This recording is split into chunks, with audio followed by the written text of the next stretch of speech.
Bueno, continuamos con el mensaje para hoy. La paz de Cristo sea con todos ustedes. Amén. La primera canción que cantamos hoy, ¿cómo se llamaba? ¿Se acuerdan?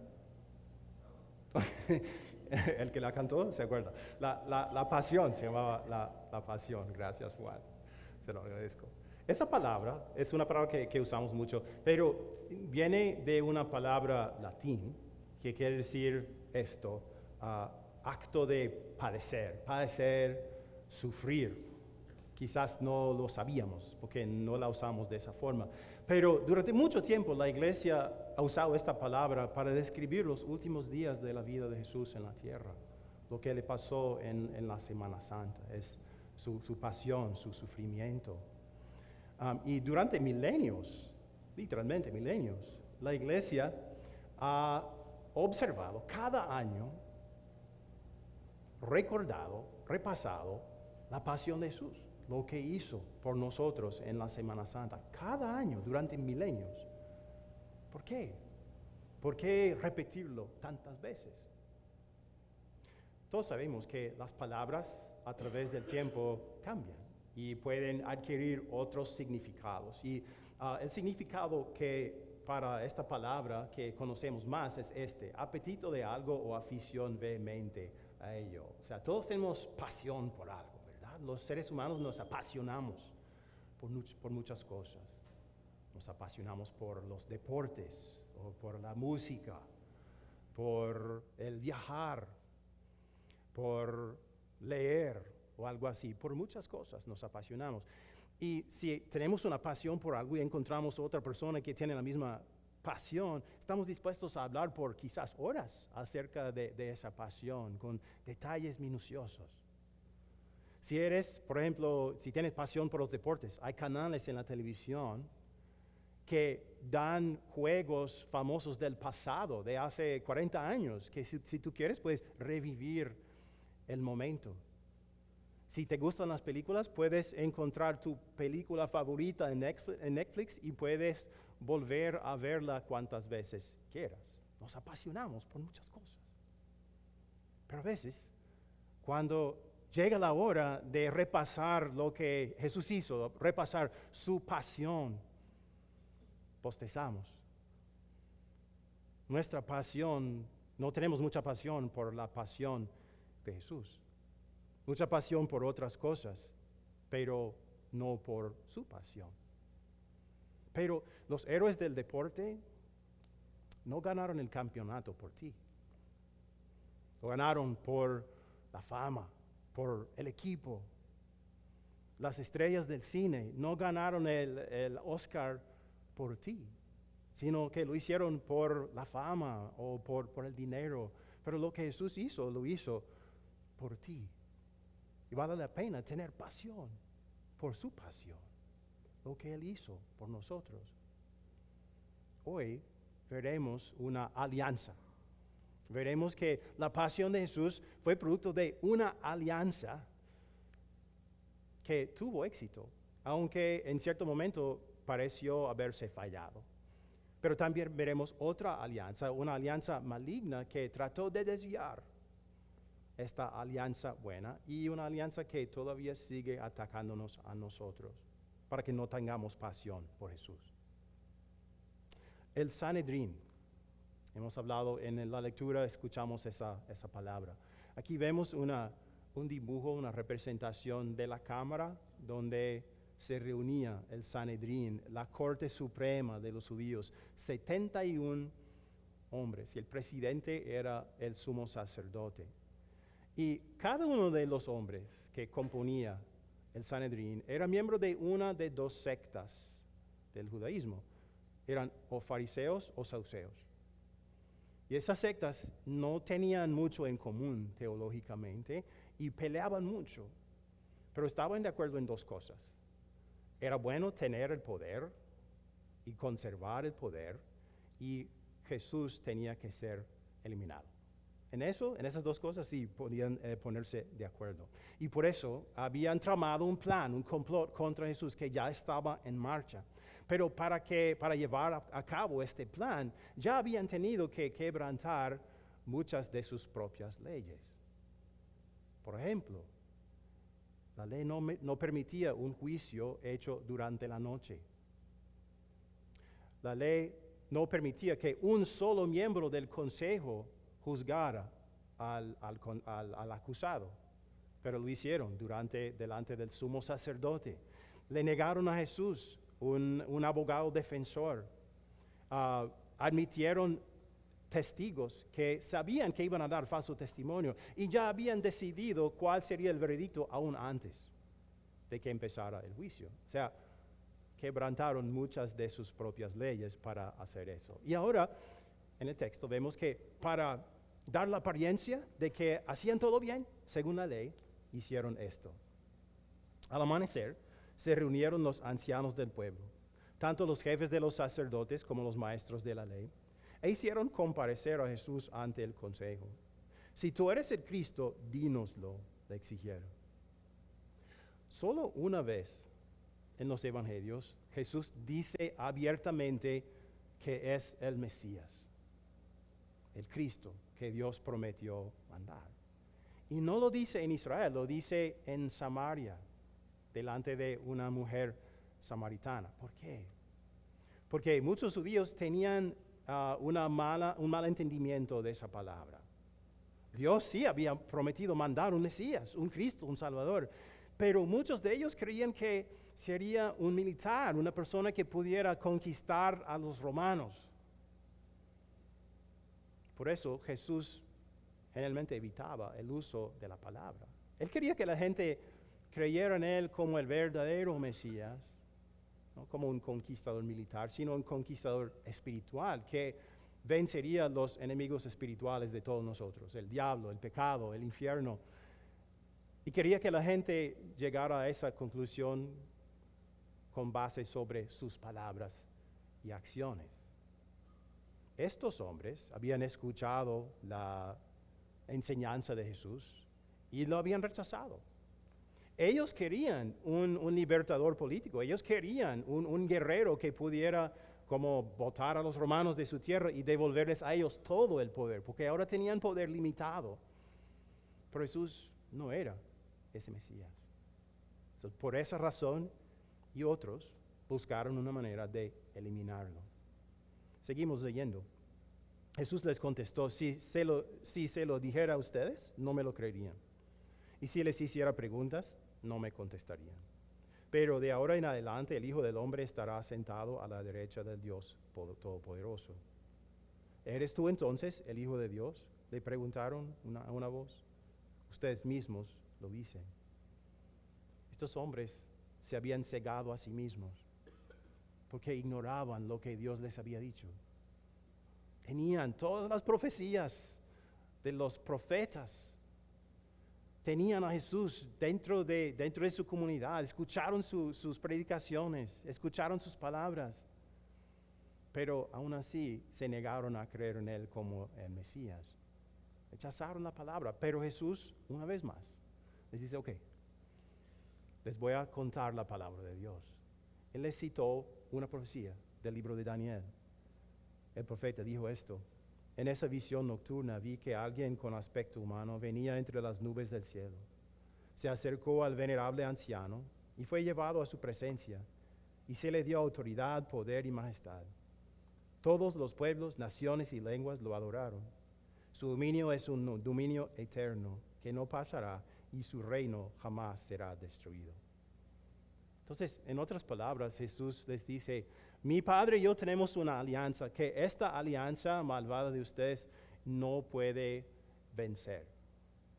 Hoy, viernes, le va a parecer a todo el mundo que ustedes han ganado. Va a parecerle a todo el mundo que ustedes vencieron el plan de mi Padre, pero será todo lo opuesto. La alianza que tengo con mi Padre tendrá éxito. Hoy ustedes me juzgan a mí, pero algún día yo juzgaré a ustedes, porque la muerte no podrá mantenerme en la tumba. Y yo voy a reinar sobre mucho más que el Imperio Romano, mucho más que Israel. Voy a reinar sobre todo el universo. Sí, yo soy el humilde carpintero de Nazaret, pero también soy el verdadero Hijo de Dios. diría que en este país, en Latinoamérica, cada persona tiene acceso a una Biblia, ¿cierto o no? ¿Okay? Yo creo que sí, a una Biblia, a una iglesia, pero esa alianza malvada de Satanás y el mundo tratan de convencernos a ignorarla. Tenemos acceso a una o más, ¿verdad? Pero tratan de convencernos a ignorarla. Y si la escuchamos, nos animan a interpretarla a nuestro modo, cualquier modo que sea conveniente y placentero a nosotros, o simplemente aceptar la interpretación de otra persona, de otro grupo, de otra iglesia, sin realmente investigar lo que dice la Biblia. Y eso podría pasar a nosotros, como estos, que supuestamente eran expertos en la Biblia, conocían las profecías, habían escuchado la predicación de Jesús, tenían la palabra de Dios mismo delante de ellos en esa cámara, pero aún así se negaron a creer la verdad. Podría pasar a nosotros también, que somos muy apasionados por muchas cosas y hasta estamos dispuestos a sufrir por ellos. Si nos apasionamos mucho por una banda, estamos dispuestos a madrugar, a trasnochar, a hacer cola por 12 horas para conseguir boletos para ese concierto. Estamos dispuestos a sufrir. Gastamos mucho dinero en las vacaciones o para ver nuestros deportistas favoritos jugar. Nos agotamos buscando el cuerpo perfecto o el negocio más lucrativo. Pero, ¿qué tan apasionados somos por Jesús? Seguimos. ¿Para qué necesitamos más testimonios? Resolvieron. Acabamos de oírlo de sus propios labios. Así que la asamblea en pleno se levantó y lo llevaron a Pilato. Y comenzaron la acusación con estas palabras. Hemos descubierto a este hombre agitando a nuestra nación. Se opone al pago de impuestos al emperador y afirma que él es el Cristo, un rey. Así que Pablo le preguntó a Jesús, ¿eres tú el rey de los judíos? Tú mismo lo dices, respondió. Entonces Pilato declaró a los jefes de los sacerdotes y a la multitud, no encuentro que este hombre sea culpable de nada.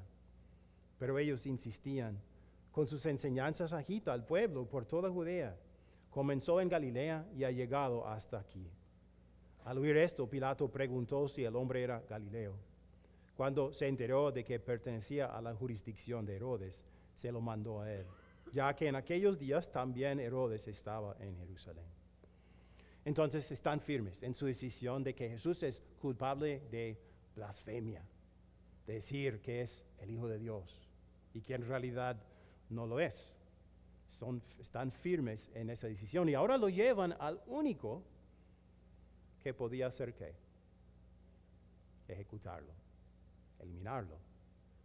Pero también saben que a Pilato no le interesan las controversias religiosas de los judíos. Entonces, ¿qué hacen? Cambian la acusación. Hallaron a Jesús culpable de ¿qué? Blasfemia, de hablar contra Dios, de decir algo que no era cierto delante de Dios. Pero ahora lo acusan de ¿qué? De ser una amenaza al poder de Roma. Como si fuera un revolucionario peligroso para acusarlo delante del gobernador. Entonces, de las 3 acusaciones que pusieron contra Jesús, solamente la tercera era correcta. Jesús se había proclamado como el Cristo mediante sus acciones, mediante sus palabras, aunque ellos no lo creían. Pero ahora le dicen, pero no dicen eso a Pilato. Entonces Pilato investiga esa acusación de que él es un rey, dice que es un rey, dice que es el Cristo, pero al interrogarlo, ¿qué pasa? ¿Qué encuentra? Nada. No encuentra que es culpable de nada. Pero ¿por qué este hombre tan débil? ¿Por qué no sigue la ley de los romanos? ¿Por qué no suelta a Jesús? Porque sabe que no es culpable de nada. Tenemos que saber algo sobre Pilato, algo que la Biblia no nos dice. El historiador Josefo del primer siglo dice que Pilato fue declarado gobernador de Judea por el Senado romano en el año 26. Y durante sus primeros años de gobernador, había hecho algunas cosas que irritaron a los judíos. Y lo hicieron a propósito. Los molestaron, los ofendieron religiosamente, hasta tal punto que los judíos, los líderes de la nación, habían escrito una carta al emperador Tiberio rogándole que reemplazara a él, a Pilato, con otro. Entonces, ahora Pilato creo que se cree que está entre la espada y la pared. Si suelta a Jesús, va a producir un motín. Y lo que Roma no quería era eso. Roma quería la paz. Y eso podría poner en peligro su carrera política. Pero si condenara a Jesús para complacer a los judíos, evitar un motín, un alboroto, más tarde alguien podría descubrir que él había violado la ley y podría perder su carrera de todas formas. Entonces, la pregunta en su mente, la duda en su mente era ¿cuál es la mejor decisión? ¿Qué decisión puedo hacer que tenga más probabilidad de que yo conserve mi carrera? Pero no sabía qué hacer. No quería tomar esa decisión, así que ¿qué hace? Pasa la responsabilidad a otro. ¿A quién? A Herodes, al tetrarca Herodes Antipas. Y esto es lo que sucedió cuando Jesús comparece ante él. Al ver a Jesús, Herodes se puso muy contento. Hacía tiempo que quería verlo, por lo que huía acerca de él, y esperaba presenciar algún milagro que hiciera Jesús. Lo acosó con muchas preguntas, pero Jesús no le contestaba nada. Ahí estaban también los jefes de los sacerdotes y los maestros de la ley, acusándolo con vehemencia. Entonces Herodes y sus soldados, con desprecio y burlas, le pusieron un manto lujoso y lo mandaron de vuelta a Pilato. Anteriormente, Herodes y Pilato no se llevaban bien, pero ese mismo día se hicieron amigos. Entonces Pilato formó una alianza con Herodes, pero la alianza no funcionó de la manera que él quiso. Herodes no tomó la responsabilidad de juzgarlo, no le dijo a Pilato, no, yo me encargo de él, no te preocupes. Se lo devolvió. Sabía que no había hecho nada, se lo devolvió y ahora Pilato está en la misma situación. Pero una pregunta más profunda es, ¿qué fue Jesús para Herodes? ¿Qué fue Jesús para Herodes? Fue una forma de entretenimiento. Herodes quiso un milagro. Estaba dispuesto a apasionarse por Jesús si pudiera pasmarlo con alguna demostración de poder. Pero Jesús no lo hizo, porque de eso, en la opinión de Herodes, de eso se trataba la vida, del poder y del placer.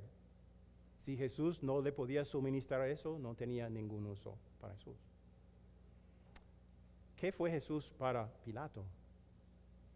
Fue un títere político, alguien que pudiera quizás hacer avanzar su carrera política o destruirla. Porque para Pilato de eso se trataba la vida, se trataba del poder y del prestigio. ¿Qué es Jesús para nosotros? Hagamos todos nosotros esa pregunta. ¿Qué es Jesús para mí? ¿Es Jesús nuestra pasión o nuestro pasatiempo? ¿Es Jesús nuestro Señor y Salvador, el Señor de nuestras vidas, el que nos salvó, o es como un talismán? ¿Confiamos en Jesús para todo y en todo momento, o lo sacamos de vez en cuando, solamente cuando tenemos un problema? ¿Jesús y su palabra son nuestro pan diario? ¿O son básicamente un libro que se queda en el estante, que luce bien, impresiona a la gente, pero nunca se abre? Jesús quiere tener una alianza inquebrantable con cada uno de nosotros, pero a veces lo mantenemos a distancia, pensando que algún día pensaré más en Él. Pero eso es peligroso, porque hay otra alianza, la alianza de Satanás y del mundo, que nos animan a seguir aplazando ese día. Es decir, algún día, Cuando hayas logrado lo que tú quieres lograr, después de hacer esto o eso, entonces sí, preocúpate por Jesús, piensa en Jesús. Pero para ese tiempo podría ser demasiado tarde. En las acciones de Jesús, vemos que la alianza que tenía con el Padre estaba más fuerte que nunca. ¿Por qué? Porque Jesús, ¿qué hace? No objeta, no se defiende, simplemente deja que todas las injusticias, todos los insultos caigan sobre él durante su juicio. Él dijo la verdad, pero dejó que todo eso le sucediera. ¿Por qué? Porque está siguiendo el plan.